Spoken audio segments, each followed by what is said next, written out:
We are still in the season of Eastertide, and the signs of resurrection are all around us. They are in the stories of the Gospels and in the early church. They are outside, with the exception of this weekend. And last week, Jesus visited Peter and the disciples on the beach. And this morning, our same Peter pays someone else a visit. A dead disciple by the name of Tabitha is the person he rushes off to see without a moment's delay. The miracle Peter performs in this story is astounding. He brings Tabitha back from the dead, restores her to her community, and Peter decides to stay and minister for a while in her hometown, Joppa. Seems fairly straightforward, doesn't it, as far as plot development goes, right? The author of Acts has set the stage for us. Tabitha, a disciple, devotes her life to the service of others. Her death is sudden and surprising, sending her friends and family into deep grief. They prepare her body for burial, but still they send for Peter, hoping against hope that he can perform the miracle they want for Tabitha. Peter arrives and encounters the widows of the church waiting for him. They show him all of the clothing that Tabitha has made for them. They weep in front of Peter, clearly grieving the death of their leader and friend. God-feeling power fills Peter, and Tabitha comes back to life. Her resurrection leads to the conversion of many people and restores her as a disciple in Joppa. This story has all the parts we need to feel satisfied. Plot development, backstory, a crisis to solve, resolution, even some mysterious miracles to throw in. But I must tell you that I feel a little dissatisfied at the end of this story, and not because of the plot, because the plot is riveting, but because I wanted to hear Tabitha talk a little bit about herself. I wanted her to speak. I wanted to know the first thing that she said when she came back to life. Instead, everyone acts on her behalf or performs actions on her the entire time. All of them are positive actions, don't get me wrong. No one does anything bad to her or her body. Her body is cared for by her friends and loved ones. Peter resurrects her. The widows only say good things about her after she dies, as far as we know, and she continues on in ministry in her community. But there seems to be something missing here. I think there's often a tendency to turn Tabitha into another poor widow, to make her another victim of an oppressive system, to paint her in the same light as the widows that she cared for, that she may only be known by her good deeds and nothing else. But there is a likelihood that Tabitha may not have been a poor widow herself. It's very possible that she may have been a businesswoman of her own right. According to the biblical scholar Teresa Jean Calpino, Tabitha's context was a wealthy merchant city, the city of Joppa. This city was known for its textile industry. So it seems entirely plausible that she was in a higher social class, above the widows who mourn her death. It's also entirely possible that Tabitha is a little bit more like the other disciple, Lydia, who you also hear about in the book of Acts, another prominent Christian woman who was a founder of a home church in her community. I think the assumption that she must be poor and needy because all of the things that happen to her are done to her is something that I find really fascinating. It is equally possible that she was a poor widow, just like these women, and she scraped together the ability to purchase all of these fabrics and then spend all of her time making clothes for other people. But that seems less likely when widows are in charge of finding ways to source their own income.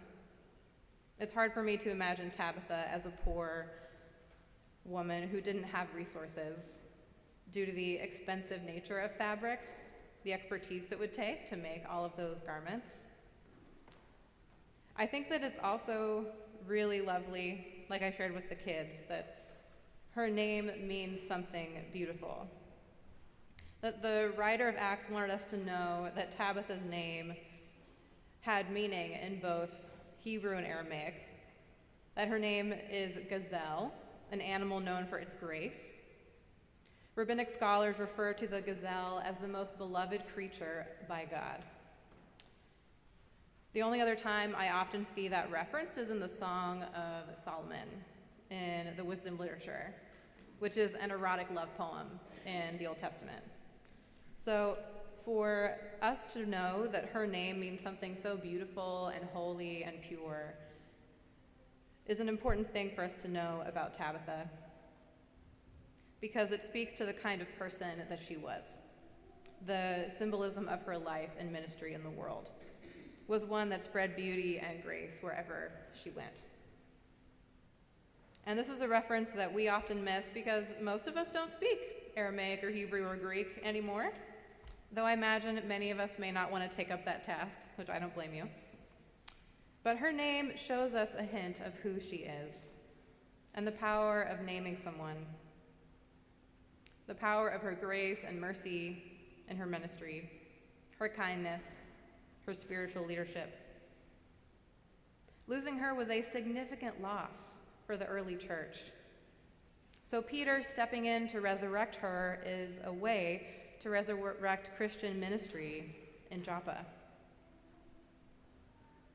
When I think of Tabitha, I think of women and trans people and non-binary people who have power today,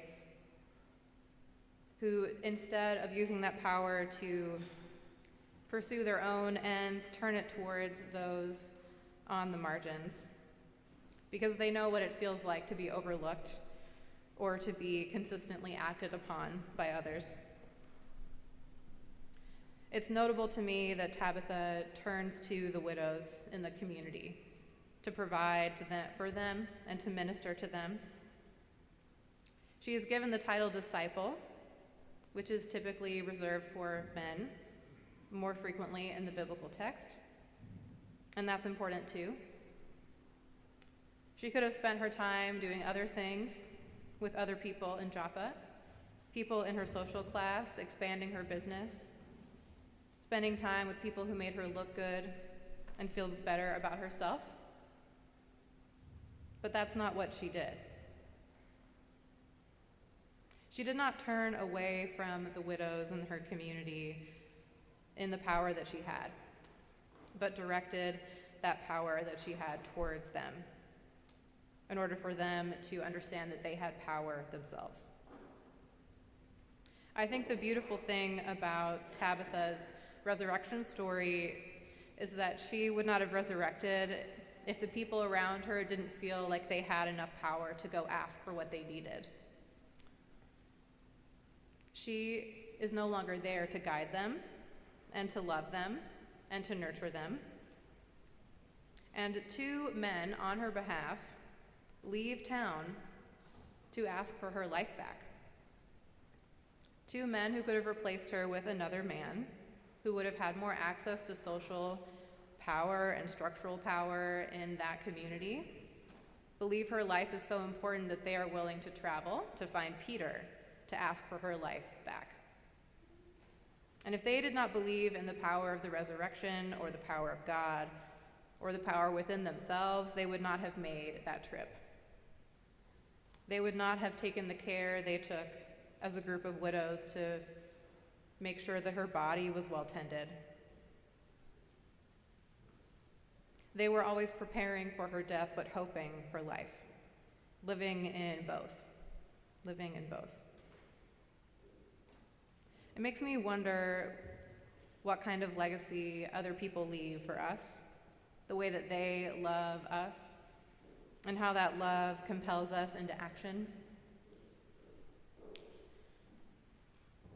I think that her gift of fabric is a beautiful symbol of what that looks like for us in our own life.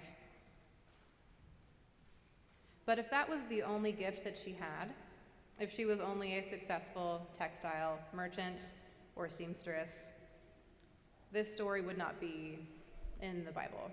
It would not be in this account of the early church, and we wouldn't know her name or who she was. Because I'm sure that there were dozens of women like her who were talented at the textile industry, the most common industry in the town that she lived in.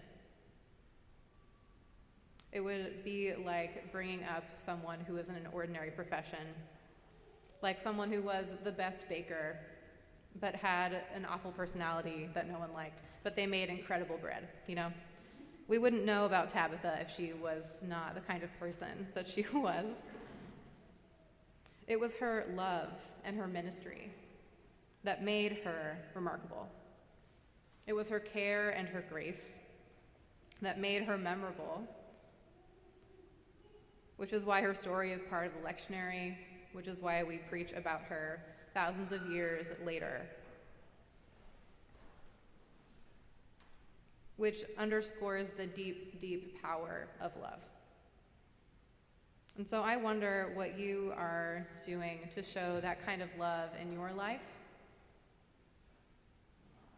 what you do with the power that you have, because each of us has it, whether we're comfortable with that notion or not. Each of us has power and has a responsibility to use it. Will you use it like Tabitha, to lift up those around you? How will you use that power to display greater love? And I would be remiss, of course, in a story that's all about women and bodies, to not say anything about this week and the potential threat to Roe v. Wade. I have been thinking deeply about the bodies of women and non-binary people and trans people who I believe are worthy of resurrection, just like Tabitha was, and are worthy of protection, just like the widows were. It's often that kind of ministry that's happening on the margins, perhaps even outside of the walls of the church and in the streets of our cities, where people like Tabitha are at work right now, who are doing the work of centering the voices that often do not receive centering. And in a time when we do not know what is ahead, it can often feel precarious. I think of the loved ones of Tabitha who prepared her body for burial just in case. I have felt that feeling of just in case. What if abortion is no longer protected by Roe v. Wade? What do I need to do to prepare for death? Prepare for some kind of moment where I will need to be more ready to defend myself as a woman. But I also think of that deep power that the disciples carried inside of them, that they felt so strongly that Tabitha's life mattered enough to ask for it back. And they didn't need to accept her death as a given, that they didn't need to sit down and mourn her. They could prepare for it, which is wise, but it doesn't mean they have to give up hope that she is gone forever. The beauty of her story is that she reveals to us what it could be like to believe in something beyond what we see, to believe in a power greater than ourselves, to believe in the power that we create together. So I'd like to ask you to keep your eyes open for the things that you cannot see, to hold on to the hope that something different could come, to prepare, but to believe that resurrection is possible, and that those we love can walk through those doors. And that your journey from Joppa to Lydda, to find that Peter in your life, to ask for what you need, could very well be worth it. Amen.